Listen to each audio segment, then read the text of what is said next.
সফলতা 26-এ সফলতা কামনা করছি। ইতুন বাবু ভাই সহ, লিয়াকত ভাই সহ, মুন্না ভাই সহ, নাসির ভাই, চিত্রনায়ক হেলাল খান এবং আমাদের এফডিসির এমডি মহোদয় এবং আমাদের শিবাশানু ভাই, শক্তিমান অভিনেতা সহ, মুন্না ভাই সহ, আমাদের জাসাস নেতৃবৃন্দ এবং এফডিসির কলাকৌশলী সহ সবাইকে ধন্যবাদ। শৃঙ্খলা বজায় রাখবেন এবং সবাই সুন্দর একটা র্যালির মধ্য দিয়ে আজকে আমরা র্যালির জন্য প্রস্তুত হই, সিনিয়রদের সামনে দেব এবং আমরা মহিলা শিল্পী কলাকৌশলী যারা আছে তাদেরকে সামনে দিতে হবে। সবার আগে আমাদের ফিমেল বোন যারা আছে শিল্পী এবং আমাদের মহিলা যারা আছে তারা সামনে থাকবে, সিনিয়র নেতৃবৃন্দ পরে থাকবেন। প্রটোকল মেনটেন করতে হবে আমাদের, প্লিজ। আজকের এই র্যালিতে আমাদের যে সকল মহিলা শিল্পীরা আছেন বা কলাকৌশলী আছেন আপনারা সামনে থাকবেন। মহিলাদের আগে কোন পুরুষ যাবেন না। ধন্যবাদ। আপনারা র্যালিতে কিন্তু করবেন না, প্লিজ।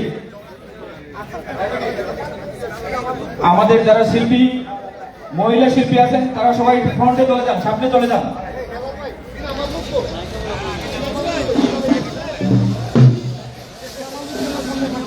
অবশ্যই আমাদের চলচ্চিত্রের পরিচালক, শিল্পী, কলাকৌশলী এবং জাসাস নেতৃবৃন্দ, সর্বোচ্চ নেতৃবৃন্দ, আপনারা আমাদের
বুম লাগাও বুম লাগাও এই ঢোল টপ করে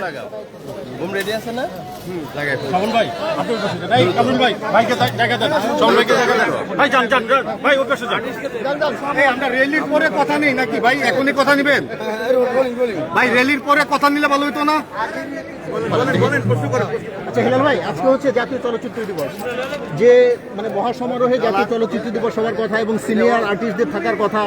আমরা কিন্তু আসলে সেটা দেখছি না কেমন যেন একটু ম্রিয়মান কিন্তু আপনারা বলছেন যে চলচ্চিত্রের সুদিন ফিরে আসছে আপনার সুদিন ফিরে আনার জন্য আপনারা আসলে কি কি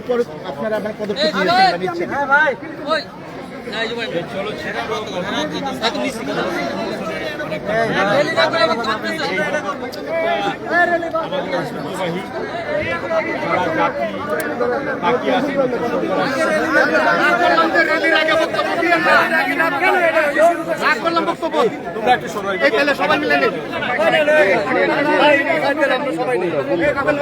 বুম দিয়ে দাও বুম দিয়ে দাও ভাই বুম দিয়ে দাও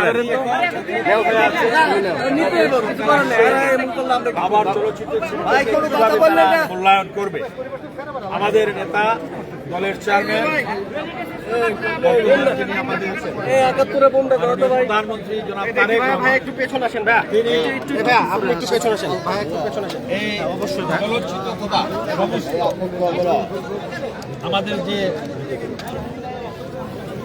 আমাদের সংস্কৃতি অঙ্গ পুনরুদ্ধার করবেন ভাঙ্গা অবস্থা থেকে রিপেয়ার করবেন সেই উদ্দেশ্যে তিনি আগামী পয়লা আজকে যে মোবাইলটা বৈশাখ আজকে আমাদের বাংলা নববর্ষ আজকে থেকে তিনি শুরু করছেন কাজ সেই উদ্দেশ্যে আমরা এখানে আসছি আমরা এই দিবসটাকে তাৎপর্যের সাথে পালন করছি এবং আমরা অত্যন্ত আশাবাদী যে আমাদের হারানো যে ঐতিহ্যবাহী চলচ্চিত্র এটাকে আমরা ফিরিয়ে আনবো এবং আমরা যুগ উপযোগী করে মোবাইলটা ঠিক রাখেন 2024 সালের যে ছাত্র জনতা আন্দোলন করে যে আমাদেরকে যে স্বাধীনতা দিয়েছে ফিরিয়ে এনেছে তাকে মূল্যায়ন করার জন্য আমরা নতুন উদ্যোগ নিয়ে